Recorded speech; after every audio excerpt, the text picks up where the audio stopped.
Amen. Gone. Gone. Shalom, shalom. Israel, shalom to the 12 tribes of Yasha Allah, giving the chorus, all honor, glory, and praise unto the Most High God, Yahweh, by Hashem, Hamashiach, Yahweh Shai. That's all praise, honor, glorification unto the Most High God, whose name alone is Yahweh. All right. In the name of his only begotten Son, who the world first, who has Jesus Christ, who is the Savior of the nation of Israel. All right. Shabbat shalom to the 12. Another day of praying, resting, congregating with like-minded individuals that are in the truth. So all praises to Brother Yasha Allah. Brother, you want it though? All right, brothers, all right. Khan. These my brothers from the Bay Area. We're doing the video. We're doing the live on the LA channel. So we're gonna kind of switch it around a little bit this time. But hey, man, all praise to the Most High. All right, all praise to the Most High. Go check out WFI Bay Area. All right, YouTube channel. They got an Instagram as well. Check that out if it's on your heart through the Spirit. All right, brothers of the northern part of Cali. All right, so all praises. But yeah, so we'll get into it, man. So as you can see from the video, or the title, I should say, Salakia, we're going to go through Isaiah chapter 53. And so going through Isaiah 53, we're going to go through the specific verses that certain people pull to try to say that Yahweh Shah was deformed, that he was, 4 foot, right? He was shorter than the average man today, right? That he was just, he looked like the damn Hunchback of Notre Dame, or that he looked like Shrek, or that he looked hideous or disgusting, or hella ugly. This is not in the Bible, right? And this is not what Isaiah chapter 53 is going into. And we're going to pull an excerpt from Josephus, right? We're going to go into just Rabbinic Josephus. We're going to kind of question his credibility at first, and then also kind of look at, okay, what does the text say about Yahweh Shah, right? So we're going to go through all of that. Most High willing, we're going to touch on all of that today. That's the goal. All right, that's the goal. Shalom Abaya, right? But my brother from the South, W5 Atlanta. All praises. Go check that channel out as well. Right? It's W5 reunion on the live. W5 reunion. So yeah, all praises. And shalom, shalom. All praise to the Most High. Right. So we're gonna get into it. So let's go to the book of Isaiah. Right. Go to the book of Isaiah 53, verse number 1. And so like, let me pull this up. I got a lot of tabs, so it might be a little slower. But hey, man, be patient. So yeah, let me pull this real quick. Isaiah 53, verse number 1. Whoever want to get that. Come God, this is Isaiah chapter 53 and verse 1, and it reads, "Who have believed our report, and to whom is the arm of the Lord revealed? For he shall grow up before him as a tender plant, and as a root of a dry ground. He have no form, no comeliness. And when we shall see him, there is no beauty that we should desire him." Yeah, Khan. So this is Isaiah 53, and as you can see from kind of like the footnote that's given here, it's saying the suffering servant. Now, this whole chapter, if you read the Bible, if you read this chapter in the spirit, you'll understand this is talking about Yahweh Shah. No, it's not talking about Israel. All the OT only saying it's talking about Israel. It's talking about Jacob. It's not talking about Israel, right? It wouldn't make any sense if it's talking about Jacob or Israel. It only makes sense if it's, it only makes sense, like, the only person that fits this whole description in this chapter is Yahweh Shah himself. All right, but Isaiah is saying, who have believed our report, and to whom is the arm of the Lord revealed? Hey, meaning, hey, guess what? Who really believes in his truth? To whom is the arm of the Lord revealed? Who is the Lord dealing with and giving his secrets to? Only a select group of people. right? And this is how you know it's talking about Yahweh Shah as well. Let's get a quick precept on that. Let's go to the book of Matthew, chapter 13, verse number we start at verse 13. Let me see. Right? See where we start. I start Matthew 13 and 13. Right? Wherever you want to get that. Yeah, you got it. This is Matthew chapter 13 and verse 13, and it reads thus: Therefore speak I to them in parables, because they see not, and hearing they hear not, neither do they understand. And in them is fulfilled the prophecy of Esaias, which saith, By hearing ye shall hear, and shall not understand, and seeing ye shall see, and shall not perceive. For this people heart is waxed gross, and their ears are dull of hearing, and their eyes they have closed, lest at any time they shall see with their eyes, and hear with their ears, and should understand with their heart, and should be converted, and I should heal them. Yeah, so exactly, man. That's talking about Yahweh Shah. That's why Yahweh Shah was he spoke in parables. He was a mystery to a lot of people. A lot of people misunderstood Yahweh Shah and still misunderstand Yahweh Shah to this day.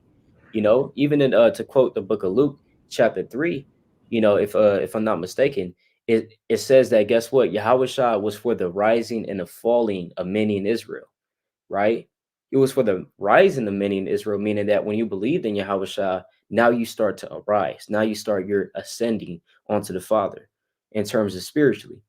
But he's also for the falling of many nations, or it's like the falling of many people, a stumbling block onto a lot of people because they can't believe on Yahweh Shah. They don't want to believe on Yahweh Shah. They don't have the spirit in order to believe on Yahweh Shah, right? So this is why, hey, guess what? Isaiah kicks off this chapter like this. Who have believed our report? Who really believes in Yahweh Shah for real, right? And to whom is the arm of the Lord revealed? Who believes in the Messiah? Who believes that this man is the Messiah? This is the spirit of this chapter, right? But yeah, brother's got a precept on that.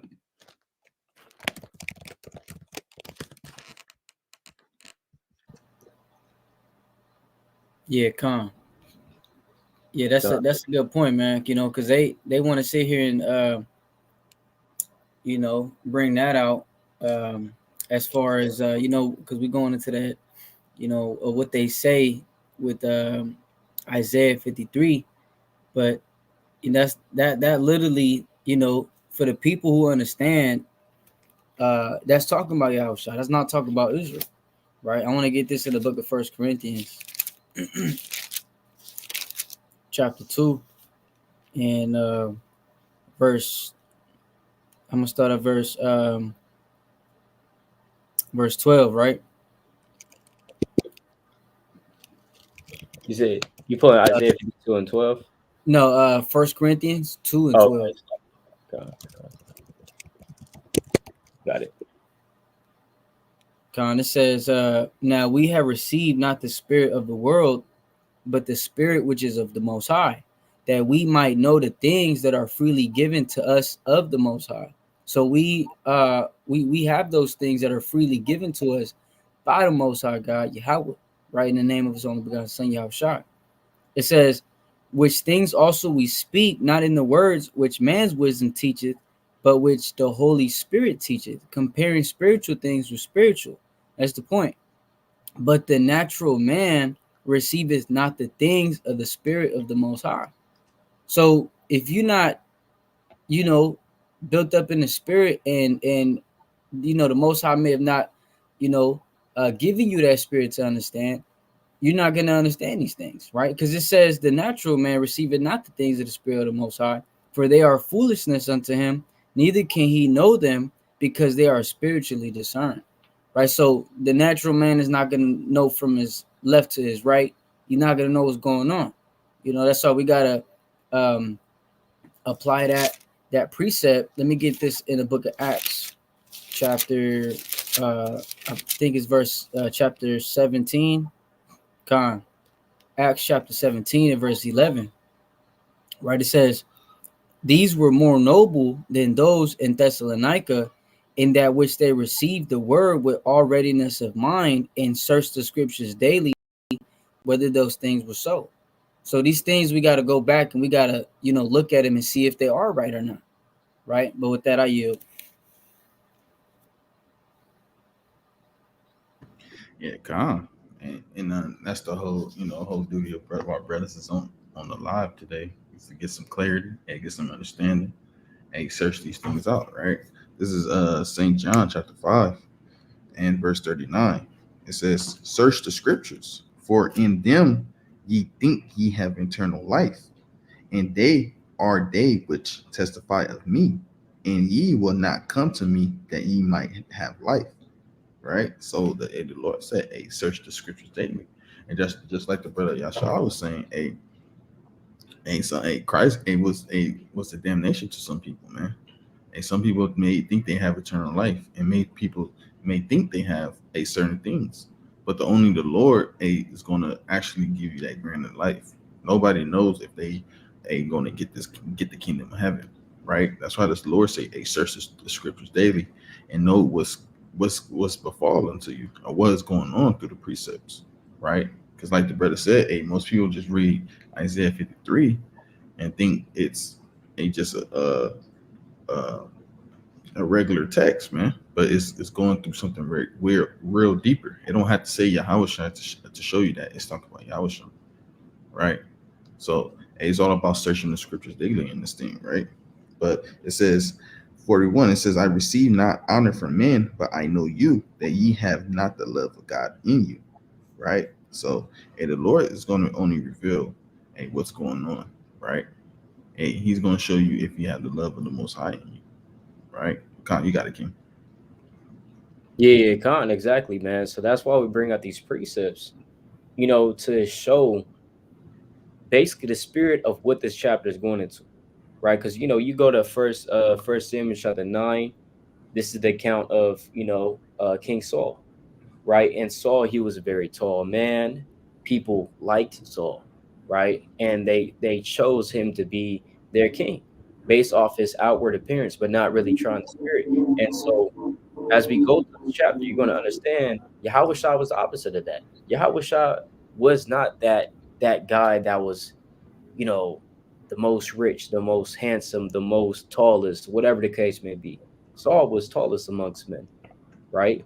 Yahweh Shah was not so, but that doesn't mean that he was ugly. All right. So let's keep going on that because I want to get this real quick. So let's go to verse 2, right? Select it. Yeah, come on. Isaiah 53 and verse 2. It's Isaiah 53 and verse 2. It says, for he shall grow up before him as a tender plant, and as a root out of a ground. It's like out of a dry ground. He have no form, no comeliness. And when we shall see him, there is no beauty that we should desire him. All right. So it says, he shall grow up before him as a tender plant.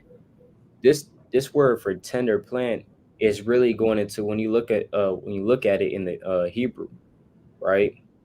It's talking about a sucker, a suckling, a sapling, a young plant.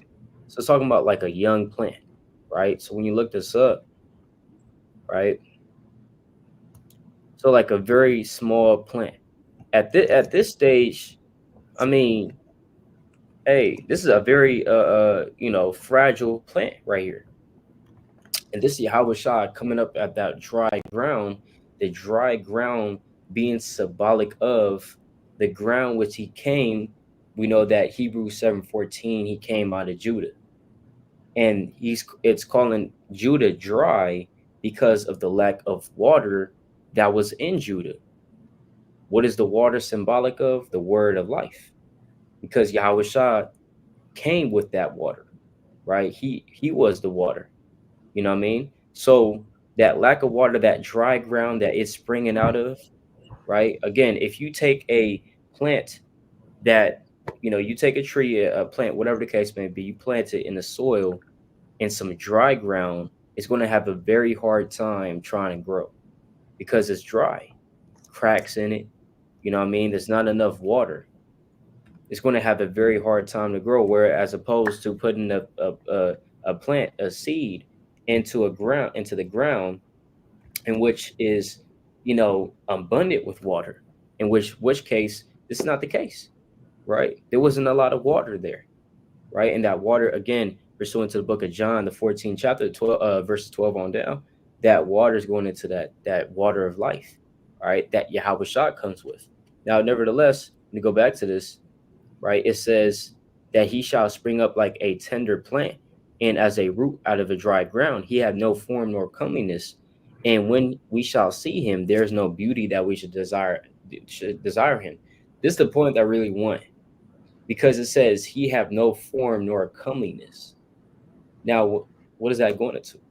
That means that he's not looked for. When you're looking for the Messiah, you're looking for Yahweh Shah amongst a crowd of men, amongst a crowd.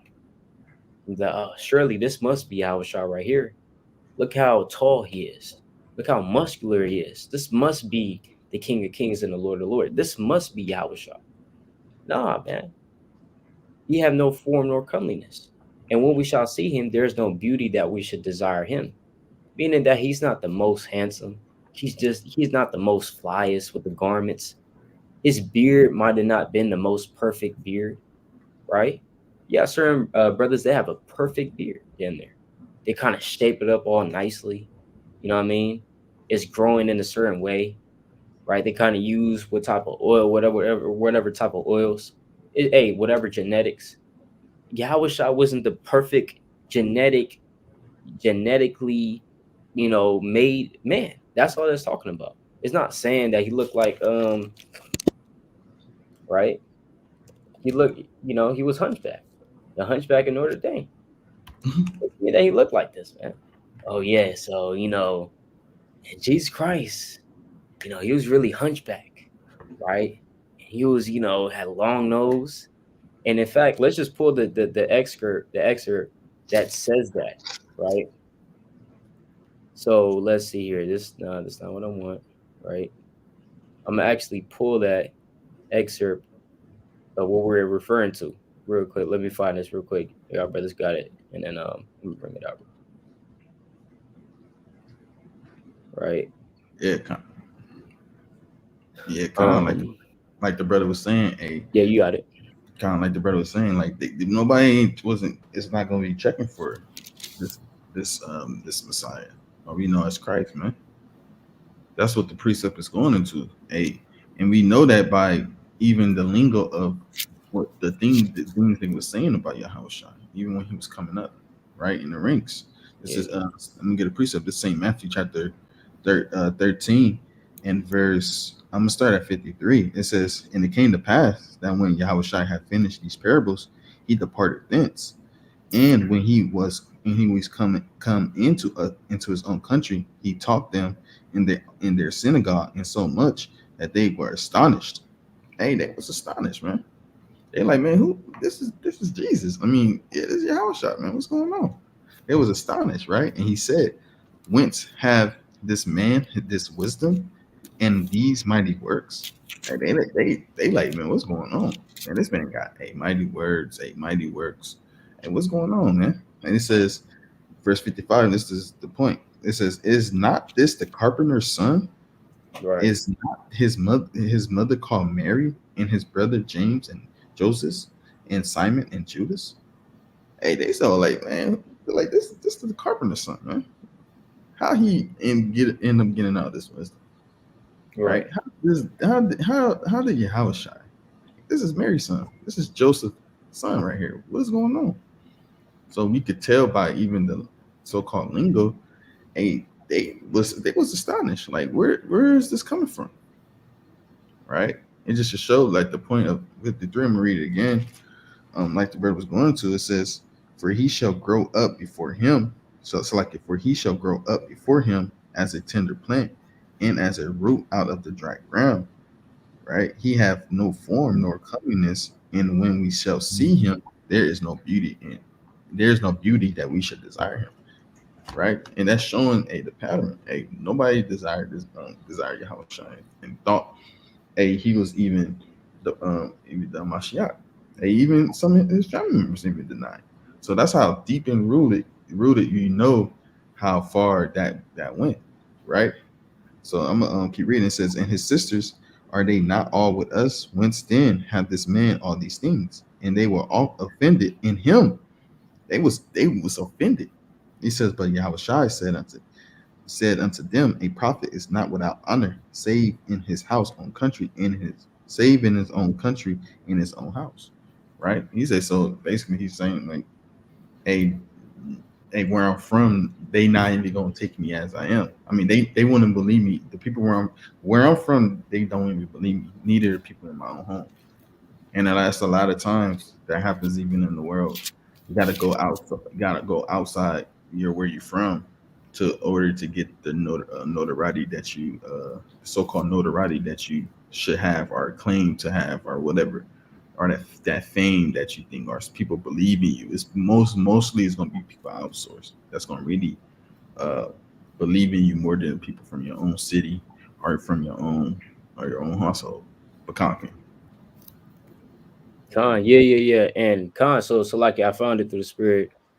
And you know, I'm gonna pull both accounts, but basically um this is from the Slavinic Josephus. So we're quoting Josephus. Josephus was a man, I mean, he was an Israelite. All right, he was an Israelite, a very famous Israelite historian that was contemporary with Yahushua. All right. So he actually wrote about it. And so, however, I'm gonna read this real quick. It says from Wikipedia, Slavinic Josephus, it says the three references found in Book 18 and Book 20 of the Antiquities do not appear in any other versions of Josephus, the Jewish War, except for the Slavinic version of the Testimonium Flavadium, right, which surfaced in the West at the beginning of the 20th century, right? So this is there's certain people that argue that the Slavonic Josephus was altered and that it was forged. Some people argue that even just the regular text of Josephus, like the Jewish War, including also the Antiquities, certain passages within there were also about Yahushua that mentions Yahushua were also forged by Christians as well. Now, the thing is, when we read this Slavonic version, what we're about to read, just a little excerpt from the certain book, the Testimonium Flavanium, um, it's going to say certain negative things about the description of Yahushua. And obviously, it's not credible, right? A lot of people say Slavonic Josephus is not credible. Um, and yeah, it's not credible. And we're going to see how it's not, right? Because nowhere in the Bible does it mention Yahushua looking like this. But nevertheless, let's go to this, right? It says, the first century historian Josephus recorded, and this is from a article, right? Was Jesus Christ a hunchback? Right? Was Jesus Christ a hunchback? This is kind of where we get the title from. All right. But nevertheless, it says, I'm gonna start from here. It says, if we had Yahweh's description, it would help to establish if his image is on the shroud. What he's referring to is the shroud of Turin, which we will kind of go into if we have time. But it says the Romans considered Yahushua to be a terrorist and issued an arrest warrant, which would have contained his description. The Bible tells us an arrest warrant was issued from the king for the king of the Jews, but no copies have survived. However, all is not lost. First century historian Josephus recorded Yahushua's description in a work called The Capture of Jerusalem. Josephus' description of Yahushua is a man of simple appearance, mature age, dark skin, small in stature, 3 cubits high, right? 3 cubits high. Wait, hold on now. 3 cubits high. That's like 4 feet. That's like 4 feet in like 5 or 6 inches. Damn. You know? Let me Damn. Right? Let's kind of like look it up. You know, the cube is Right. high, right? Yeah. So the length of the cube is usually 1.5 feet. So let's yeah, 4.5 feet, man. All right. 3 cubits high is equal to 4.5 feet. So that means Yahweh Shah was 4 feet and 6 inches, right? I mean, and I mean he was a midget, right? I mean, you know, small person, small Right, person, right. Let's, small person. at what height is considered a midget, right? Or dwarfism. It says dwarfism is generally defined as an adult height of 4 feet 10 inches. So anything lower than that is kind of considered like kind of diving into the dwarfism, right? Yeah, So basically, Yahweh Shai, you know, it's a dwarf or a midget, you know, yeah. So according to like this. he, Yeah, you so got I it. can think, because like they even got it's different type of little people. It's like even little people, and then it's Right, like right. dwarfism. It's like a cutoff, like you saying, it's like a cutoff. Like I think, like you said, 4'10".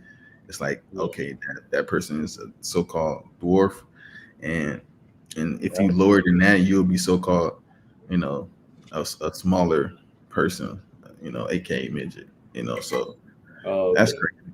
You know, so it's like they make different they different reach how should I say it? They make it a difference between the heights, because it's some Yeah, of them like no I'm a you know, some people they were like no I'm doing no I'm a midget, you know, not to right, offend people, right. but yeah. Oh man, that's madness. That's madness, man. But we have to keep going because it says simple appearance, mature age. Now I will give it one thing. It does say dark skin. All right, it does say dark skin. I just give it that. But it Kind says small in stature, 3 cubits high, of hunchbacked, right? Hunchbacked. So hold on now. It says hunchback, bro. That means Yahweh Shah looked like this. As you know, I keep pulling up, but it's just ridiculous. Everybody remembers this movie, man. All right. Everybody, you know, well, I mean, I kind of remember it. Hey, guess what? Yahweh Shah didn't look like this, you know? Hey, All hey, right. Salakia, was that 3 cubit with the hunchback or without the hunchback? Right. I guess with it, because, you know, kind of just hunched back over like this.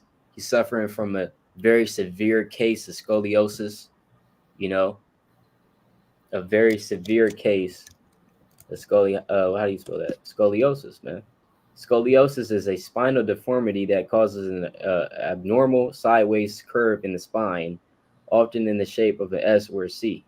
You know, so you kind of suffering from scoliosis or, you know, hunchback, hunchback. Let's see, hunchback.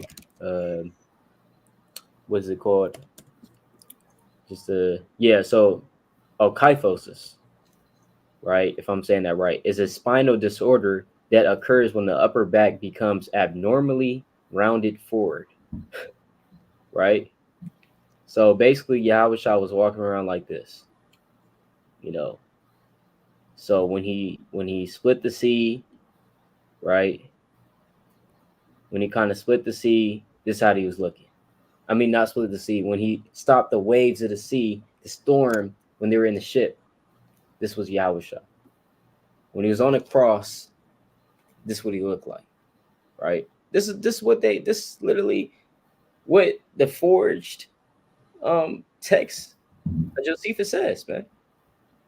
Right now, did he actually say that? We highly doubt that, right? We highly doubt that he actually said that.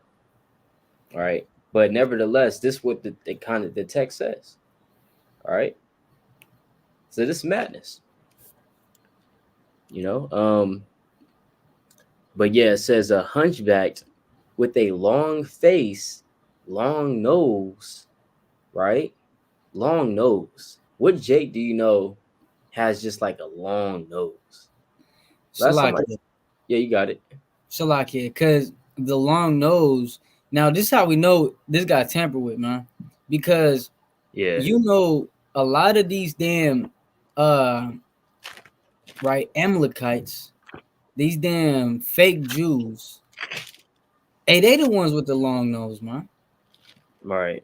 Right, Exactly. because you got a lot of different pictures of so-called statues that were made right during the Roman time, um that obviously the Greeks had, that had the facial structure of different people, and they were able to depict through the long nose who they were. Right. Now that a lot of these Jewish, they got that long nose. But Oh yeah. Salakia, I want to get a precept real quick on that hunchback. Mm-hmm. Right, where in the precepts does it say that Hamashiach was hunchback? Right, so this is the book of Luke, chapter 2 and verse 52. Yeah, you Right, got it it. says, and Yahushua increased in wisdom and stature and in favor with the Most High and man. And so he increased in stature, right? He wasn't no damn 4'5" man, right? Yeah. If he was going around doing the things he was doing, he was not he was not 4.5 feet tall. That's blasphemy. Right.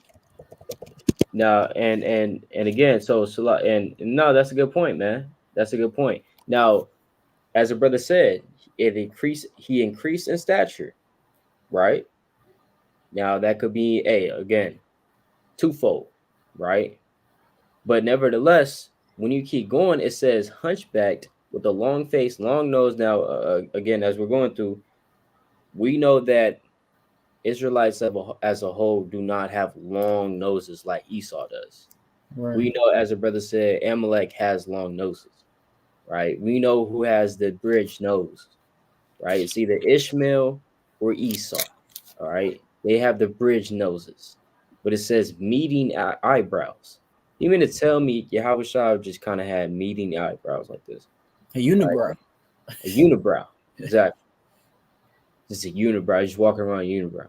Now it says, and with scanty hair and a parting in the middle of his head after the manner of the Nazarites, and with an undeveloped beard. Right? It says there's no hard evidence to prove that this is Yahweh's description, or if it is, that is accurate, but many scholars believe it is authentic. Wow. This is madness, man. Right? This is literally madness. Now, before brothers get their precepts, I have to bring this out. Let's go to Luke 21. I mean, it's like Leviticus 21, verse number 16. Right? 21 and 16. We have to bring this out because that will be in direct violation of the law. If Yahweh Shah was ministering unto the people and he was humpback, I mean, slightly hunchback, all this other stuff. Right? Let's go to Leviticus 21, verse 16. It was a dwarf. You got it. It's the book of Leviticus, chapter 21, verse 16. And the Lord spake unto Moses, saying, speak unto Aaron, saying, whosoever he be of thy seed in their generations that hath any blemish, let him not approach to offer the bread of his God. Right. So the Lord said, if you have a blemish, you can't even offer the bread of God, man. You can't offer the bread of God. Right. So same goes for Yahweh Shah. Yahweh Shah literally was the bread. You have to understand he was a perfect sacrifice. If he's a perfect sacrifice, how's a perfect sacrifice going to be hunchback? Right? How is he going to be a dwarf being a perfect sacrifice? That makes no sense. The Lord said, if you have any man that has a blemish, you can't let him offer the bread of his God, man. Now we're going to see what these blemishes are, right? Let's keep going on that. Oh, you got it, Sirach? Yeah, I got you. Oh, okay. It Yeah, says, let me get to it real quick. It says, For whatsoever man he be that have blemish, he shall not approach a blind man Mhm. or a lame, or he that hath a flat nose, or anything superfluous, or a man that is broken footed, or broken handed, or a crooked backed, or a dwarf, or that have blemish in his eye, or scurvy, or a scab, or have his stones broken. Right. You see that? So the Lord said, or crook back, right? Crook backed, or a dwarf. That's two strikes right there. That's literally two strikes right there. You can't be crook back or you can't be a dwarf. And this text literally says that Yahweh was both of those things. So are we to deem that as credible and kind of link that up with Isaiah 53 verses 2 on down and say that there was no comeliness in Yahweh, therefore he looked like this, right? That's utter madness, man. And sneak peek, we're coming out with a video. Brothers had a discussion with the Edomite after camp, you know, and this Edomite, kind of had the nerve to kind of bring out this description, Yahweh out of Josephus. It's like, what? You know what I mean? You're like, yeah, I mean, yeah, it does say he was dark skinned. And guess what, man? He wasn't a dwarf, though. He wasn't a crookback, right? Now, let's kind of look at this in the NLT because I kind of want to see what it says, right? Now, it says defect qualities, whether he's blind, lame, disfigured, deformed, or has a broken foot or arm, or is hunchbacked or dwarfed, or has a defective eye, or skin sores, or scabs, or damaged testicles. You see that? So no, Yahweh Shah was not deformed, disfigured. Okay, you have to understand he was a lamb without spot and blemish. This is not just talking about just on the spiritual. Yes, Yahweh Shah wasn't just the most perfect man, the perfect genetics, perfect physique. You know what I mean? He was just the most muscular, whatever. He was the most tallest. We're not saying that. He came as a man. He was made like unto his brethren. He was the average man. But just because you weren't the most handsome, or just because you're not the most prettiest, doesn't mean that you're the most hideous. You could be in the middle. What happened to being average? Yahweh Shah was an average man. He came to be made like unto his brethren. All right. So yeah, Khan, that's all that's going into. But yeah, Khan, brothers got it. Con. I got an account real quick. Uh, in the book of John, chapter 18. Khan. Right. And this is a mighty account for this specific topic, man. Was Yahweh Shah a dwarf? Was Yahweh Shah a hunchback? Right. So this John chapter 18. I'm gonna start at verse 3. Right. It says, Judas then, having received a band of men and officers from the chief priests and Pharisees, cometh thither with lanterns and torches and weapons. Yahushua therefore, knowing all things that should come upon him, went forth and said unto them, whom seek ye? They answer him, Yahushua of Nazareth. Yahushua said unto them, I am he. And Judas also, which betrayed him, stumbled him. Right, so they came to to look for him. He was like, hey, who you looking for? They were like, we're looking for Yahushua of Nazareth. He's like, hey, I'm that guy, right? I am he. It says, as soon then as he had said unto them, I am he, they went backward and fell to the ground. Right. See that? So that's kind of hard to believe Yahushua was a hunchback and a dwarf, according to the words of life, according to the words of the Most High. Right? Yep. So not a damn dwarf or a genie looking man is gonna have a bunch of men fall to the ground. Hey, Yahushua was not that man like that, right? Right, but yeah, that was a just a quick point, backing it up through the spirit and the precepts that Yahushua was not a dwarf, right? Yeah, man. Hey, God, that's if we know, brothers, people gonna say Luke 20, Leviticus 21 is going to, Aaron descendants. Like, okay, like, but isn't Yahushua still a priest? No, Right. Melchizedek, Right. isn't he still? Let me get that. Just because people, people like to say things, man. So Right.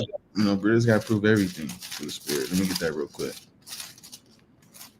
Let me get that real quick. Slacker.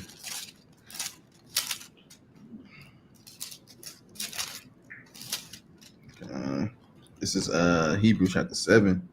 When you go into Hebrews 7, we know it's talking about Melchizedek, but that's like the brother said, hey, the spirit knows it's going to Yahushua, man. So Right.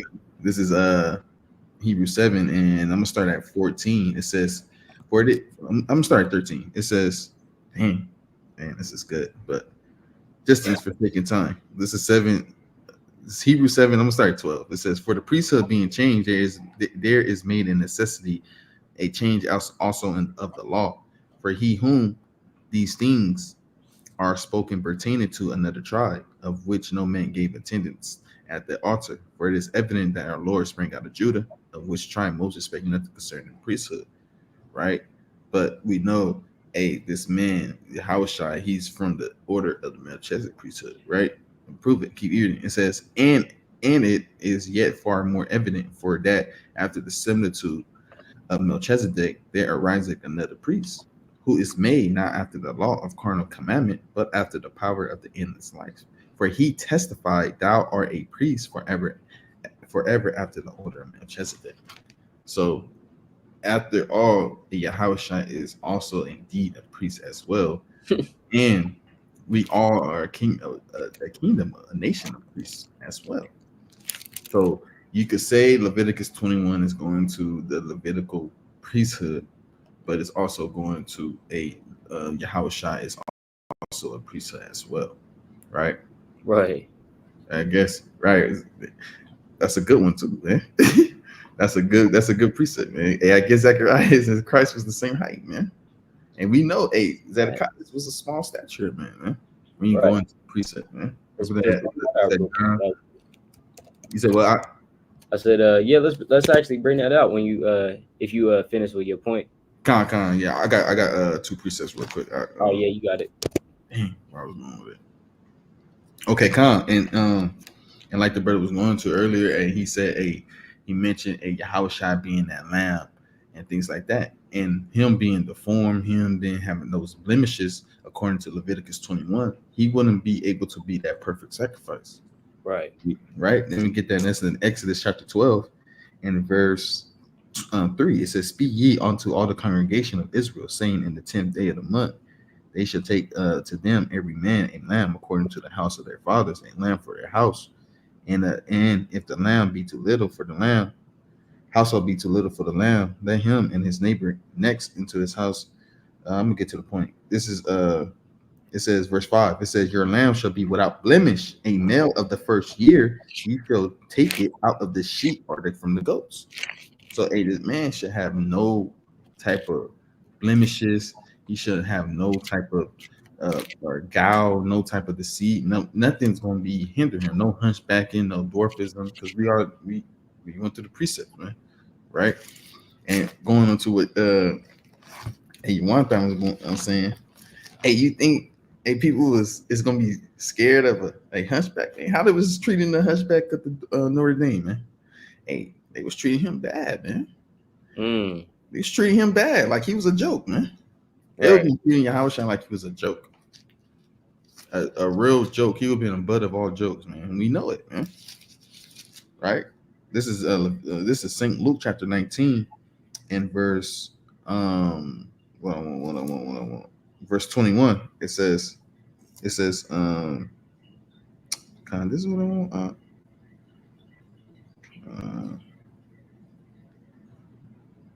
This is Leviticus 19 and verse 21. It says, for I fear thee because thou art an austere man. Thou takest up that thou layest not down, and reapest that thou didst sow. And he saying unto him, out of thy own mouth will I judge thee, thou wicked servant. Thou knowest that I that I was an austere man, taking up that I laid not down, and reaping that I did not sow. Hey, everybody knew, hey, Yahushua was an austere man. He was an austere man. No austere man is gonna be having a hunchback, man. Nobody's gonna be scared of Yahushua. Disciples was even scared to ask Yahushua more than one question. Yeah, So man. how is this man that has a hunchback and tiny as hell is a putting fear into people? And he wasn't a killer. He was a comely to talk to. It wasn't like he was a killer. Then I would be okay, he's a killer. But he wasn't even a killer. He had no he wasn't there to fight people, do nonsense. But people feared him, and he was an austere man. How is that put to it, man? You can't put those two together. It don't work. You got it. Man, hey, all this doesn't make it's not adding up, man. You know what I mean? It's just not adding up, right? It's not adding up. There's so many accounts, bro. When you read the Gospels, you understand. Okay, like, nah, he can't be hunchback, bro. He can't be 4'7". I mean, 4'6". It wouldn't work. You know what I mean? It wouldn't work, man. And again, as the brothers are bringing up, the Lord requires a sacrifice without blemish. So how could Yahweh be a sacrifice unto Israel with a whole bunch of blemishes? The unibrow, we got a long nose, long face, right? You're looking like a monster. You got hunchback, right? He has a severe case of kyphosis, if I'm saying that correctly. You know what I mean? He just all around blemishes. You know what I mean? It wouldn't make any sense, man. Right? It wouldn't make any sense. So again, let's go to let's see here. Right? It was a point. Oh yeah, let's go to Luke chapter 19, verse number 1. Right? Yeah, man. Guys, Like he said, Amalek definitely has a long noses. But yeah, you got it. This is St. Luke chapter 19, verse 1. It says, "And Yahushua entered and passed through Jericho, and behold, there was a man named Zacchaeus, which was the chief among the publicans, and he was rich. And he sought to see Yahushua, who he was, and could not for the press, because he was little of stature." He was little of stature. So how come it mentions Zacchaeus? He's little of stature, but it doesn't mention Yahweh being little of stature anywhere in the Gospels, right? Hey, I'm pretty sure if we even went into the book of Thomas, right? The Gospel according to Thomas, the Gospel according to Mary, the Gospel, the extra books that we don't deal with. But hey, even if we read those books, it probably won't say something like that. But how come in this, certain excerpt of Josephus, the Slavonic Josephus, it says something like this? It's madness. It's an agenda, right? It's just Satan, man, right? Trying to play the minds of the people, That's madness, right? But yeah, that's madness, bro. Right? Con, I got a precept after you, King. Brothers got it. Con, can you pull up 1 Samuel 16? Mm-hmm. Yeah, 1 Samuel 16. Con 16, and we can start at verse 6. Mm-hmm. Con, so this 1 Samuel 16 and 6, it says, "And it came to pass when they were come that he looked on Eliab and said, Surely the Lord's anointed is before him. Mm-hmm. But the Lord said unto Samuel, Look not on his countenance or on the height of his stature, because I have refused him. For the Lord seeth not as men seeth, for men looketh on the outward appearance, but the Lord looketh on the heart." And ultimately, I bring that precept out because at the end of the day, we know that the Lord wasn't a dwarf and he wasn't hunchback. He might have not been damn 7'10", right? But hey, this man, he nonetheless, he was not hunchback or a dwarf, right?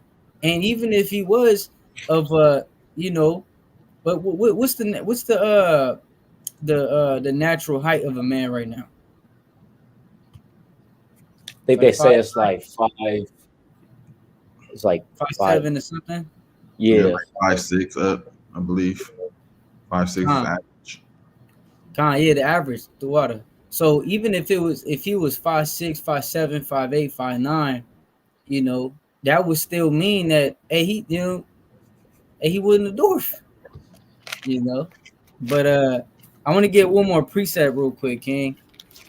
In the book of First Corinthians, chapter 1. First Corinthians chapter 1 and verse 27, right? It says, uh, but the Most High had chosen the foolish things of the world to confound the wise. This the point right here. It says, and the Most High chosen the weak things of the world to confound the things which are mighty. And you look around today, there may be somebody that's bigger than you. There may be somebody that's stronger than you. You know, there may be somebody out there that to that level. But does that mean that they are better than you? I mean, does that mean that these are the people in the time of Yahweh Shai? And Yahweh Shai, he had a perfect spirit. He had a perfect heart, a perfect mind. So the Lord wasn't looking on just, all right, I'm gonna make Yahweh Shai the tallest man of all men. He's gonna be the strongest. He's gonna be lifting weights. You know, there's no account of that. So even if Yahweh Shai was 5'7" to 5'10" or whatever the case is, the point is that this is no way he was a damn he was hunchback or a dwarf, right? But hey, the Lord confounded things which are weak to confound the things which are mighty. But Khan, you got it, King. Yeah, Con, and just point on that, like, when you look at, because let's get Hebrews 2 and verse 16 real quick, right? Even when you look at those that's in this truth, are the most just attractive people in the truth right now, right? Or is that Christianity, right? That's Christianity, man. But the most attractive people, the most smartest people, right? The most athletic people are not in the truth, man. Right? The Lord doesn't call those. The Lord deals with the low, right? The Lord deals with the poor. The Lord deals with those that don't have much, right? That's what the Lord deals with. The Lord is not dealing with the tallest man, right? He's not dealing with the giants, the Nephilim, right? The sons of Enoch. The Lord refused those, right? In fact, when you go to the book of Sirach, right? Hold on real quick. This, right? This is the book of Sirach, chapter 16, verse number, I'm just get this real quick, verse 7. He was not pacified towards the old giants who fell away in the strength of their foolishness, right? So the Lord, he was not pacified towards the old giants. If it was all about your outward, right, how tall you were, how strong you were, how beautiful you might have been on the outside, the Lord doesn't care about that. As a brother pulled that famous precept, 1 Samuel 16:7. He doesn't care about that, man. But that doesn't mean that he made Yahweh Shah the Son of God, the Son of the Most High. And you have to understand, this is not just the first incarnation of Yahweh Shah. He had several incarnations before he came as Christ, aka Solomon, right? I'm pretty sure Solomon was a comely man. He was a son of David, and David was called a comely man, right? But nevertheless, when he came as a Hamashiach Yahweh Shah, it doesn't say that he was the most comeliest. He was the most comely. He was the most handsome. He was the most beautiful, whatever the case may be, right?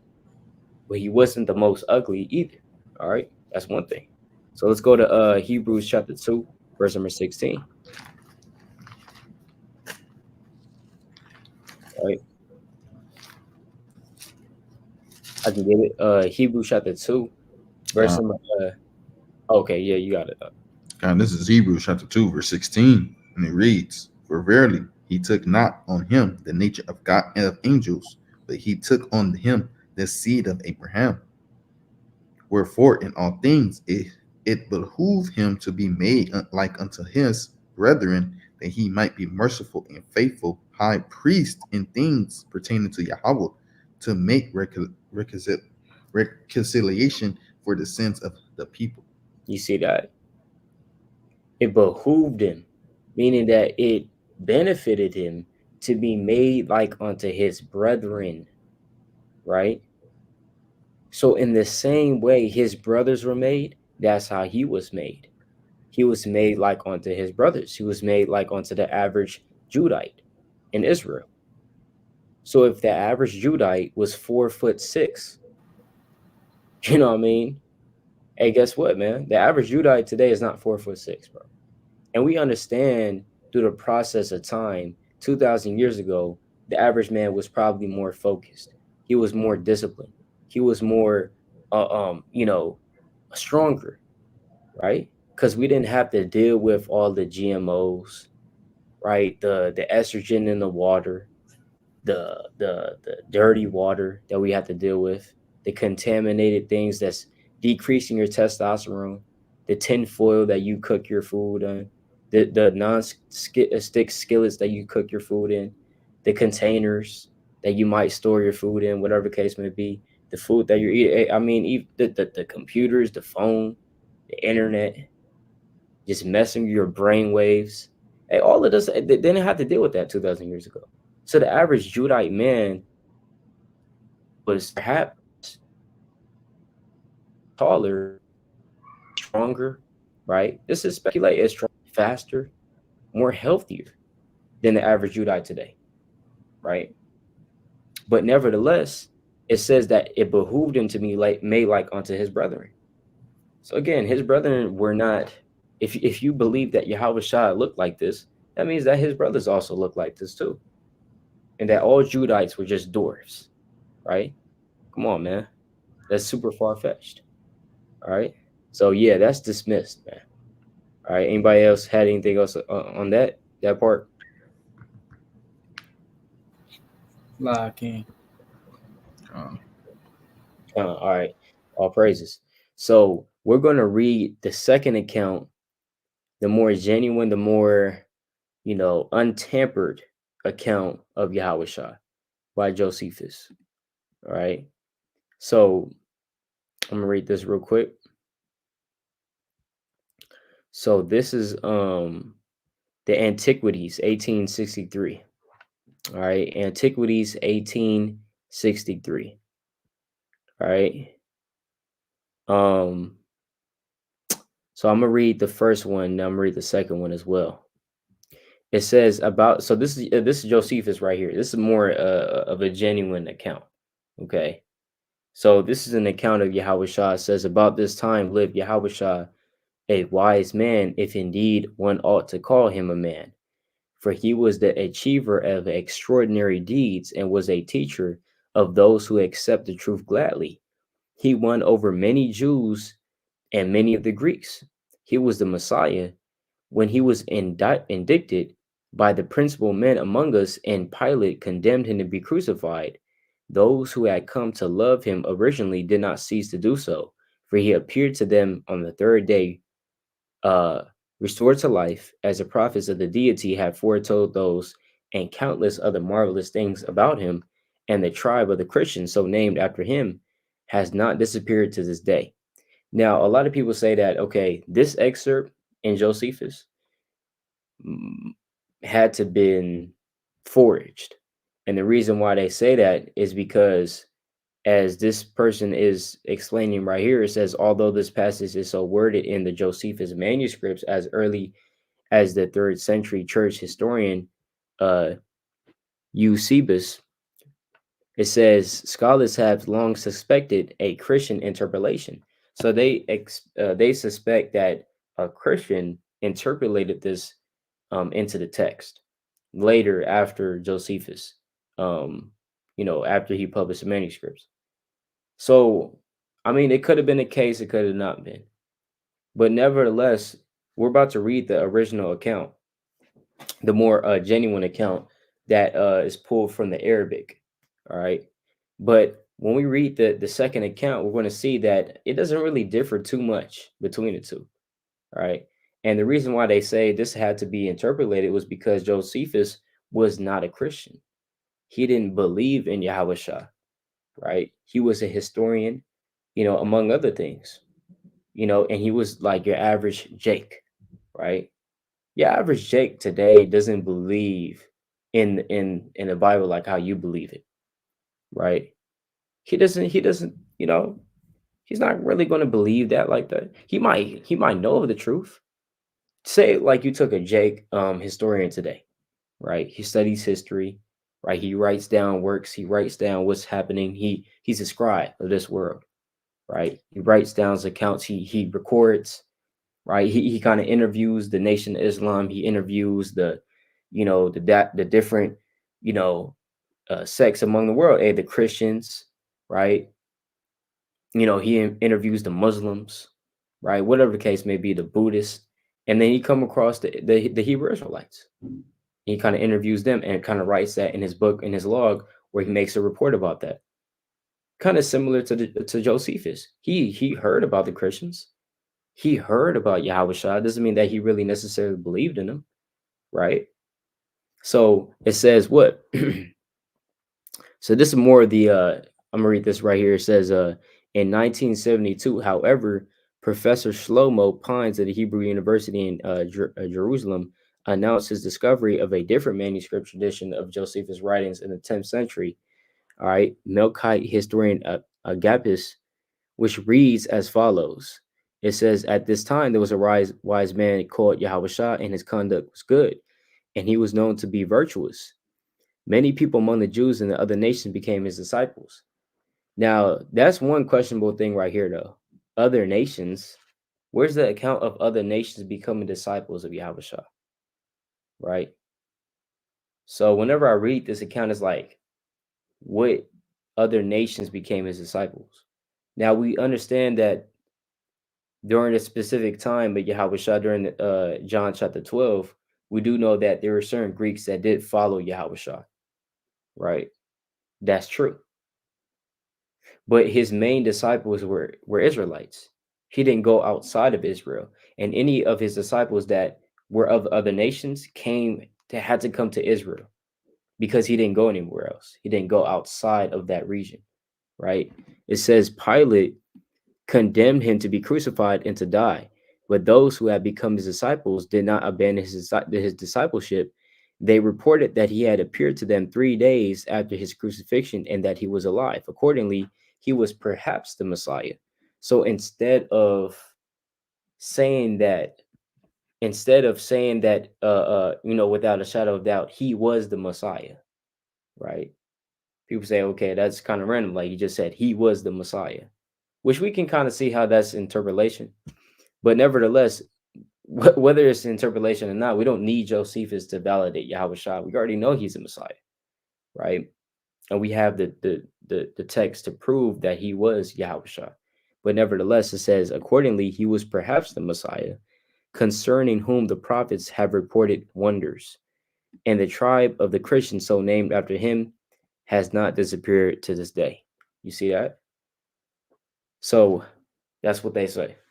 All right. And so this is a more genuine account of Yahweh Shah. All right. That Slavonic version that we just read that said, he was, hunchback or whatever the case may be, you got to throw that away. Somebody brings that up, we brought out the precepts to show that, to just cut that. All right. You know what I mean? And just dismiss it. But this we could deal with. We can deal with this, right? Because not only Josephus, but there's also Tacitus. There's also other historians around the time of Yahweh Shah, not really specifically during his time, but around that time, contemporary to that time, that do talk about the Christians, that do talk about Yahweh Shah. You know what I mean? So yeah, man. You know what I mean? We see this right here. All right, we see this right here. We could use this, as a way to prove Yahweh Shah's authenticity. Okay, outside of the Bible, right? Let's get this precept real quick. Let's go to 2 Timothy chapter 4. 2 Timothy chapter 4, verse number 13. Right. Let's go to Isaiah. I mean, it's like it. 2 Timothy 4, verse 13. Right. Brother, got that?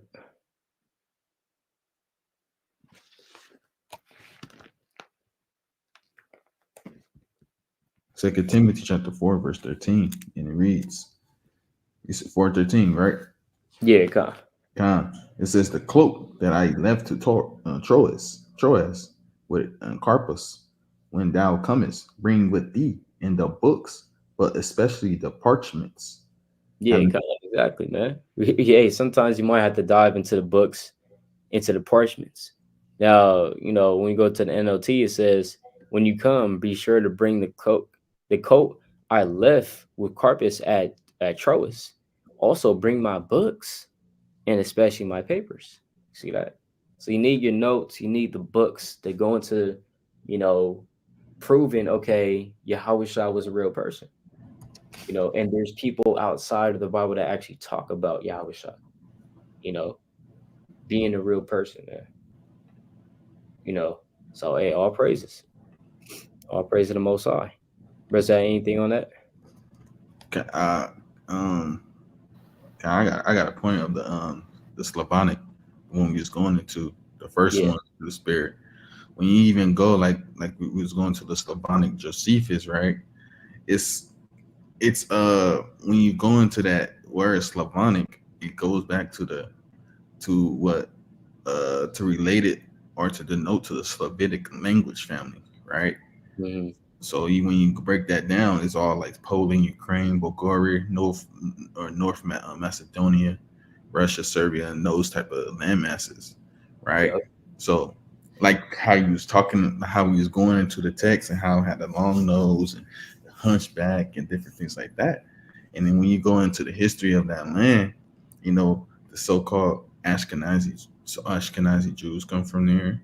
The Khazar Jews come from there. So you could see how it could fit their narrative around so-called the long nose. Even, some of them don't even believe in the Messiah and say tricky things about the Messiah in they so-called Talmud. So when you take account of where these certain things come from, especially that text, because we all could see that text comes from people that's always been to try to condemn Yahweh's name. So I just wanted to bring that out to the spirit. God, man. That's right. Eastern Europe, man. Very cold place. Right. That's all before. Yeah. So they tried to make their own narrative, dealing with Yahweh. How they do. Right. So take that in account too. Who's also translating that Josephus, because that's basically what they're doing is translating, what they so-called got from from Josephus, and like you went into the other account, other different things in the Arabic, it's gonna be kind of more close to home through the spirit. Con.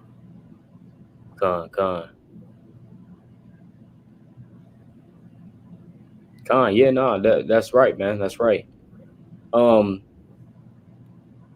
Yeah. So let's keep going, right? Got a little bit more time, so we're gonna keep going on that. And trying to think if I had one more article on that, right? And I don't think I do. I think this is going into the same thing, right? This says ensure age drugs came ready, right? Let me see here. Yeah, it's madness, man. Right.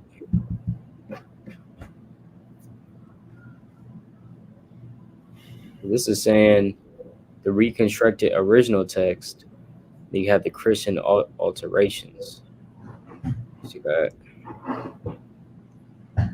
Just make basically, you see, as it says, of the color of unripe hazelnuts, with a smooth and unruffled, unmarked and unwrinkled forehead, a lovely red blue eyes, beautiful mouth, and copious of the same color as the hair, not long, parted in the middle, arms and hands full of grace, the fingers of the unsullied hands of moderate length, on the whole of the same type as his mother.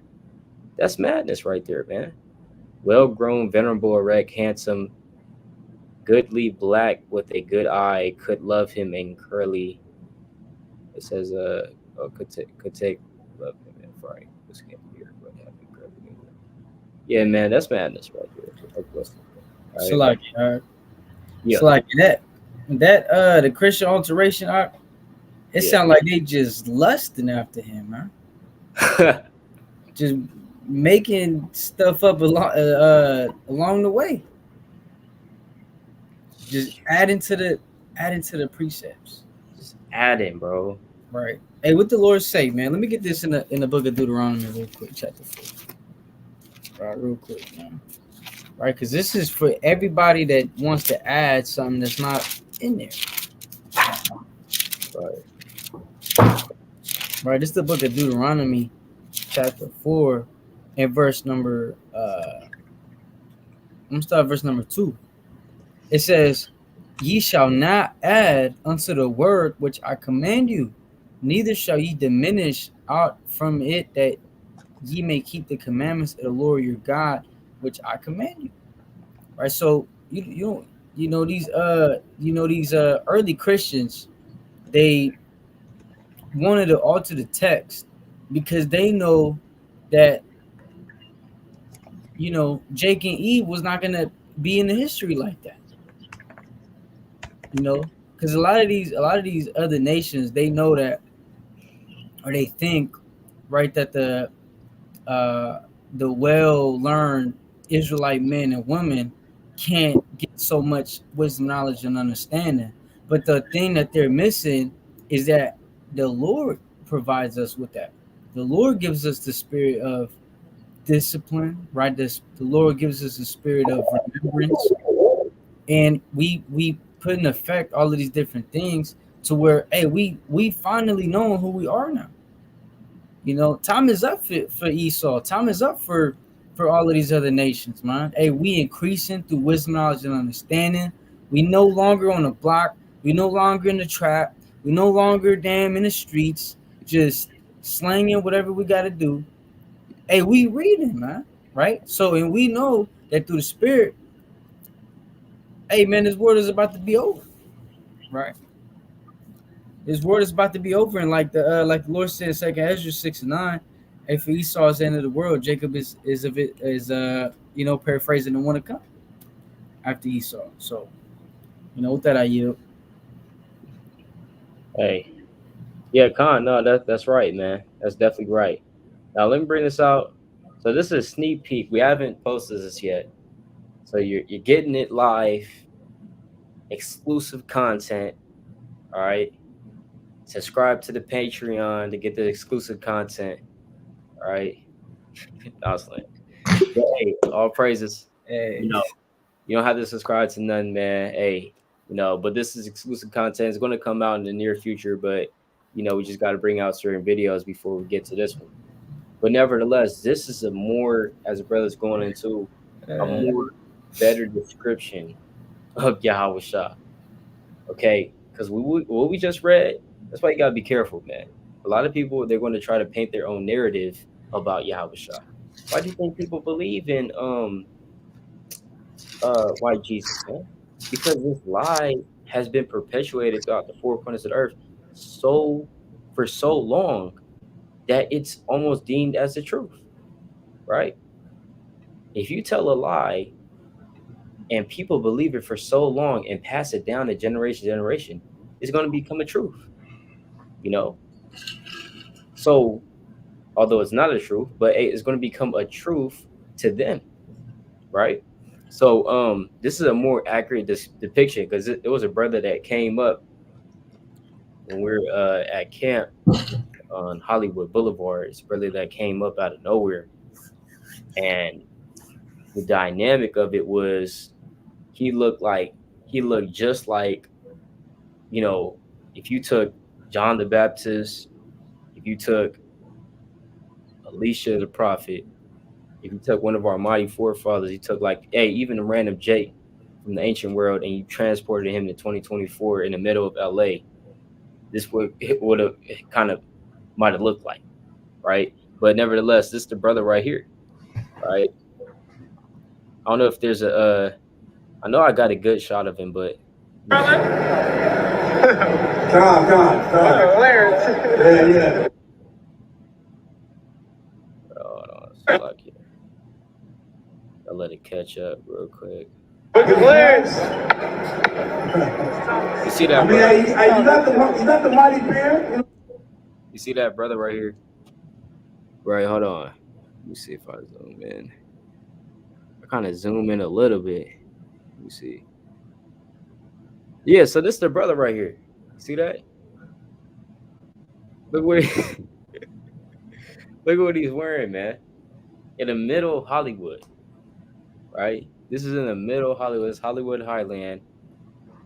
And this brother just comes up wearing the sandals, wearing like a vesture, a certain type of ancient vesture, you know, meat tree upon his head. You know, now, mind you, he doesn't have fringes, but, you know, all he needs is really just the fringes and the border of blue, and he would look just like someone from the ancient world, you know. And the whole time, this brother's, hey, he didn't say anything. You know, he didn't say anything. He was just looking around, you know, and very mysteriously, just looking around, you know, at what the hell is going on. Kind of like if you transported, you know, again, like one of the prophets, and you teleported him to the middle of LA, you'd be like, what the hell is all this wickedness? That's how kind of he was looking, you know. That's the unification, man, coming to the Israelites, people say, man. We're going to be unified. That's why Peter is. That's how the brother was looking on the whole time, right? When are you going to unify us, the house? When? All right. Verse 17. And join them one to another into one stick. What? Into one stick. And they shall become one in thine hand. They shall become one. Yeah, so that's really the only shot I got of him. But yeah, man. All right. That's a more accurate depiction of Yahushua or Peter or Paul. Oh, in fact, actually, let's get this on Paul real quick. Forgot to get this, bring this out. Right. Select it. Right. Look at this. It says a similar depiction of Paul is given in the Acts of Paul and Delca. It says Paul, a man of small stature with a bald head and crooked legs in a good state of body. How is that possible? With eyebrows meeting and nose somewhat hooked, right? It says quite small, bald-headed, bow-legged. You're right.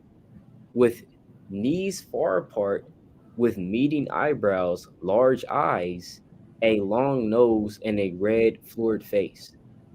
Hey, man, I feel like I'm reading like a damn scary book or something, man.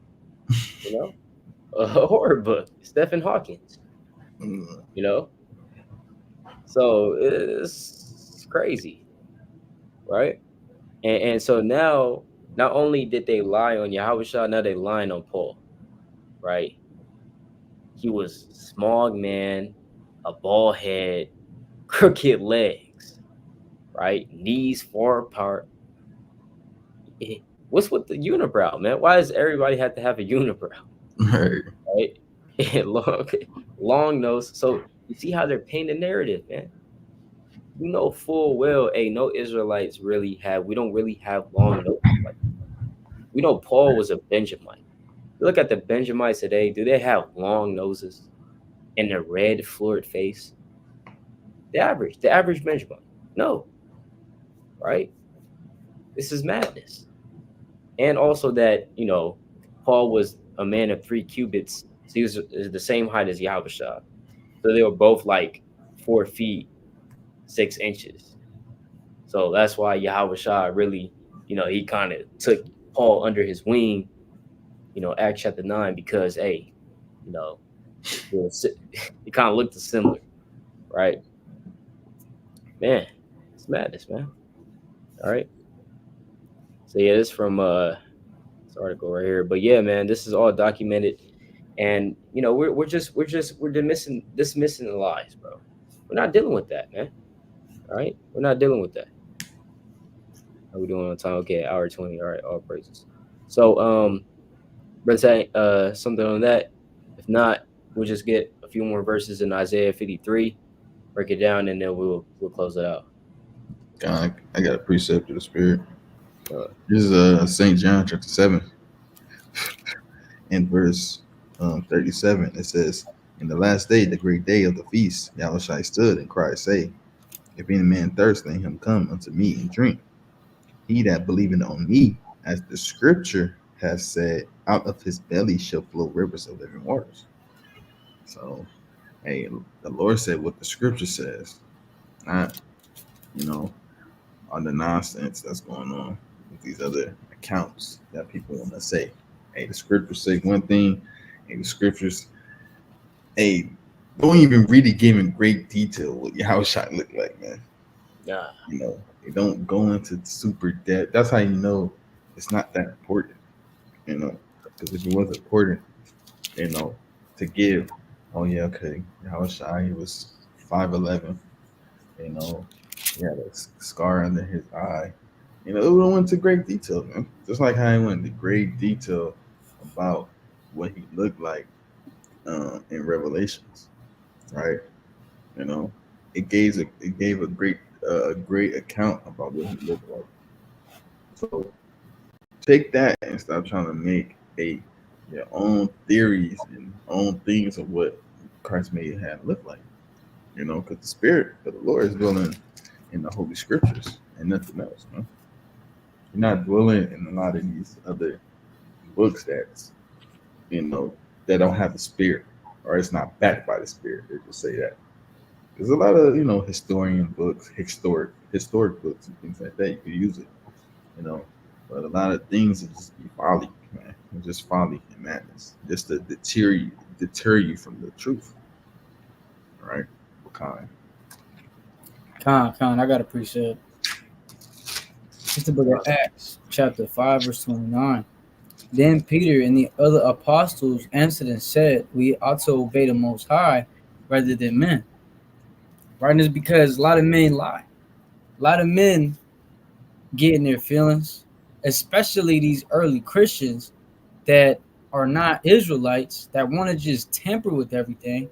Hey, these men or women, right? They want to go ahead and insert something that's not in there. But if it's not, thus said the Lord, thus said, thus said the Lord. We don't believe it. Right. And like the brother, Sirach was saying, you got different books as well that kind of do tie into what, these things are, or, what the precepts are saying. But to the point where you start adding little details that's just far-fetched, it's, that's just, that's doing too much, man. Yep. But hey, wisdom is too much for a fool. All right, for a fool, man. But yeah, Con. So yeah, we just want to read until probably verse 5 or 4. So yeah, we'll let's get back into this real quick. Isaiah 53, verse number 3. God, this is Isaiah 53 and 3. It says, He is despised and rejected of men, a man of sorrows and acquainted with grief. And we hid as it were. And we hid as it were our faces from him. He was despised, and we esteemed him not.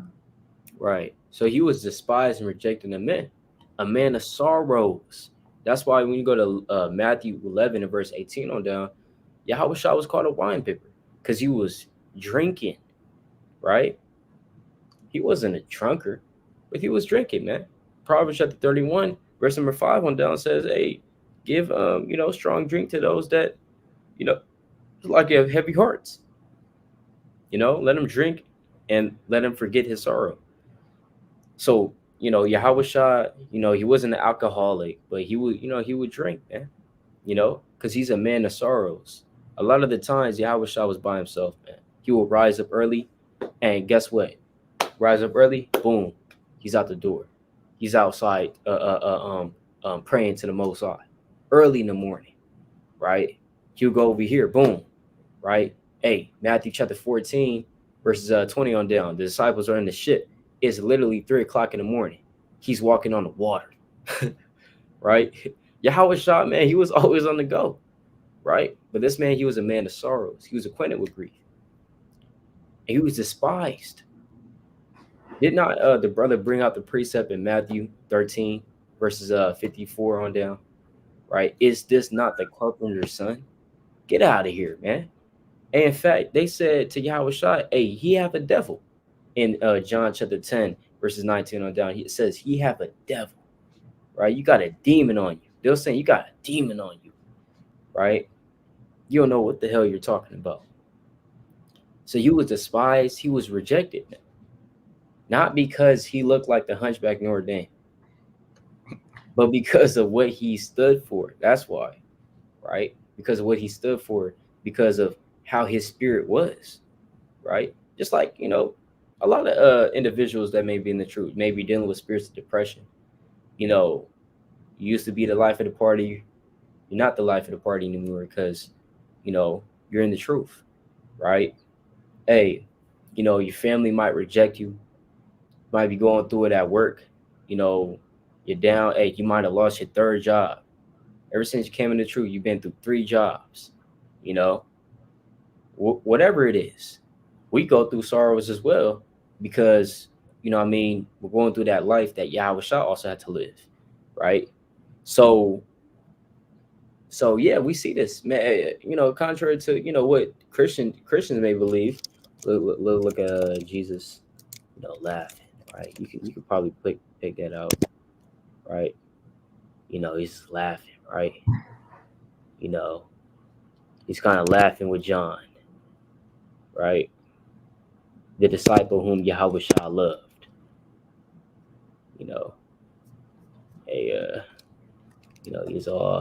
It's all fun and games, man. Right? It's all fun and games. Hey man, it's all fun and games with this guy. This guy right here. Right? He's laughing, he's cracking jokes. That's not Yahushua. He was an austere man. He was going through it. Probably didn't talk too much. Right? Kept to himself. Praying to the Father early in the morning. This is a man that was on a mission. Right? He didn't look like this, man. He wasn't laughing and kind of chopping it up with everybody. Saying, how was your day? Or how's it going? Right? He's not that type of guy. Right? Brothers, have something on that?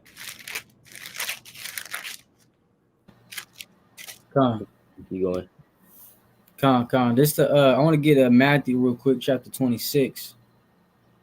Just to to show you through the spirit that Yahushua was a man of sorrow. Right. So this is the book of Matthew, chapter 26, and verse 38. It says,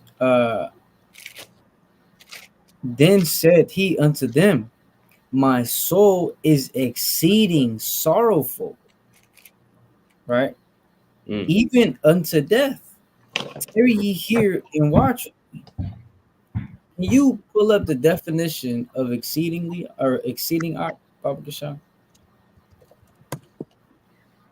Exceeding. Very great. See that? Very great. So Yahushua was very sorrowful, right? Extremely sorrowful. even unto death. Why? Because he knew he was going to be put to death. He knew he had to go through these things. It's like, you know, you're going to die, but you can't do nothing about it. And you're going to be tripping. You're going to be like, where the wine? I need to pray. I'm a fast. What can I do? I'm gonna have my brothers here with me.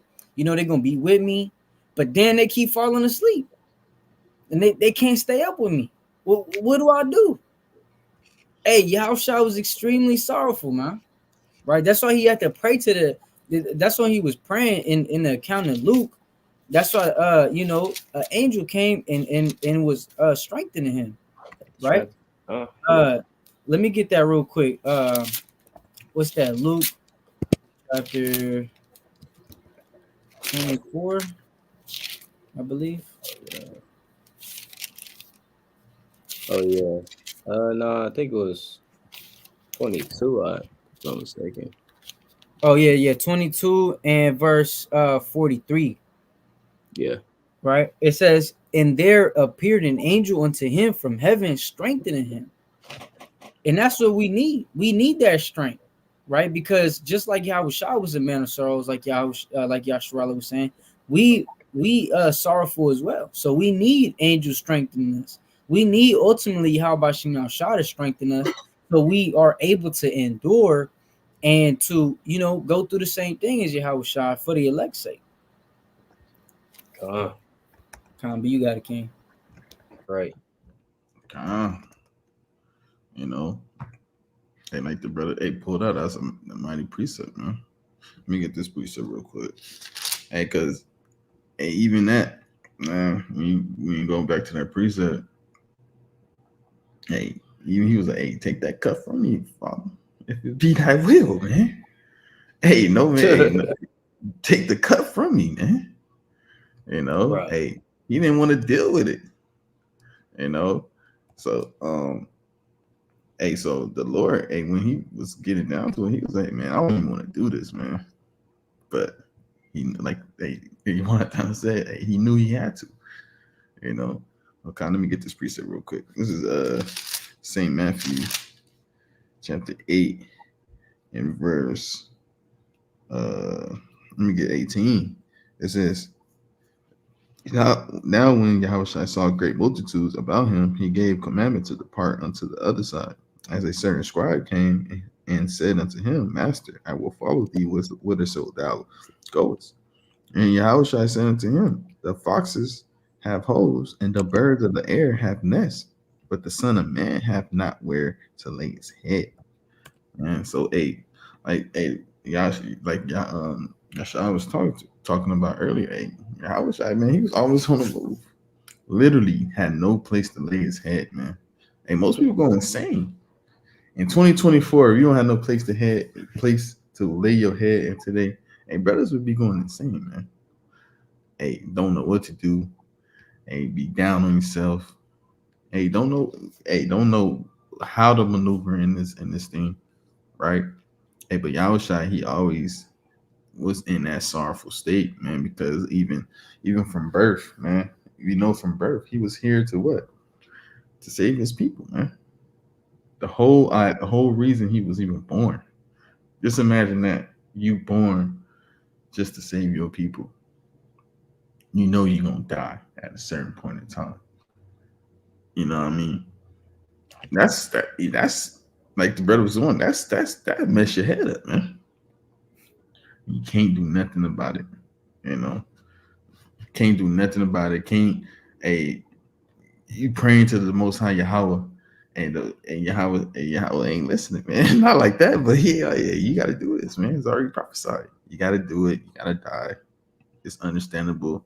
I know you, my first begotten son, but you have to do this, man. Let me get this other precept real quick. This is Ecclesiastes chapter 7 and verse 2, and it reads, "Thus and so." It says, "It is better to go to the house of mourning than to go to the house of feasting." So, and Yahushua knew that, man. He knew it's the better to go into the house of mourning, being in a sorrowful state, being at a lowly state, right? He said what? He said, "For this is the end of all men, and the living will lay into it to his heart." Because man, that's always having fun, man. That's always a happy-go-lucky in this thing. Man, what struggles have they? When struggles come, they're not gonna know how to maneuver, man. Even then, you doing all this, but you missing the idea of life. Not everybody in life have a so-called a beautiful day every day. Everybody go through something. And we know Yahushua, he lived in that mourning house, man. He walked every day of his life. He was in that mourning state because he knew what was at stake, in lack of a better term. Because even in Ecclesiastes, it says what's the word for prayer for isn't a man of wisdom. He gonna when he see his people in mourning, and he not happy at all. So we see all that plays in the part of the spirit of Yahushua, always in the house of mourning, and have that sorrowful heart, knowing that he was going to perish one day, and he had to do everything for his people. So what kind of you got it? Khan, no, yeah, exactly, man. He was despised, and we esteemed him not, man. Right, but yeah, you know what? So we might have to do a part 2 on this. We definitely need to do part 2 on this. We still have a couple more verses to go, but we are nearing our time through the Spirit. So yeah, we're just gonna leave it here, because once we keep going on, the context is going to kind of switch a little bit, and then it's going to go into more about what he did, right? What he did for the nation of Israel, right? In terms of him dying for the nation, being stricken for the nation, right? We just really touched on the description part. So all praise to the Most High, right? Let's have anything else on that? All praises. So yeah, at this time we're going to bring out the closing precepts through the Spirit. So yeah, everybody's got their precepts first. I'll get in there. So, I want to get this in a book of I'll just get First Maccabees, chapter 2, and I'm gonna start at verse number 50. I'm just gonna read verse 50. It says, "Now therefore, my sons, be ye zealous for the law, and give your lives for the covenant of your fathers."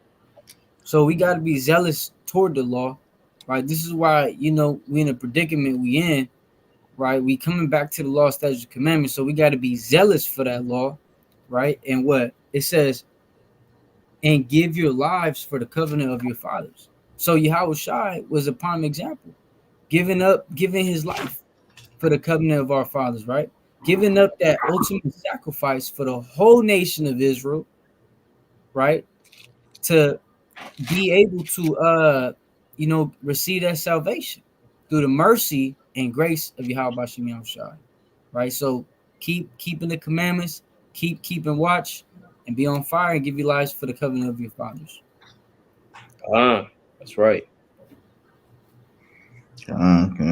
This is Sirach chapter 24 and 24. It says, "Faint not to be strong in the Lord, that he may confirm you. Cleave unto him, for the Lord Almighty is God alone, and beside him there is no other Savior." That's the whole, live by that through the Spirit, man. Ain't nobody else can save you but the Most High Yahweh. So you got to do your part so you can be saved through the Spirit. Everybody got to do their part. Cleave unto him, man. I mean, following the commandments. And following the commandments have the faith and works in the Most High. And Lord willing, he'll deem you worthy to the Spirit. But all praise to the Most High King. All praises, man. This book of Isaiah, chapter 52, verse number 13. "Behold, my servant shall deal prudently. He shall be exalted and extolled, and be very high. As many as were astonished at thee, his visage was so marred more than any man, and his form more than the sons of men. So shall he sprinkle many nations. The kings shall shut up their mouths at him, for that which had not been told them shall they see, and that which they had not heard shall they consider. All right, going into Yahweh shop, man. All right, so all praises to the Most High God, Yahweh Shema Mashak, Mamalaki Yahweh Shai. Lord willing, this video was edifying. Hey man, brother Yasharala, Brother Jonathan. But that's all right. come back to y'all yet another live for the Spirit by Yahweh Shema Mashak Yahweh Shai, the water. Again, for the continued support and all that's been tuning in through the Spirit. Kwame Yasharala, Shabbat Shalom. Shalom.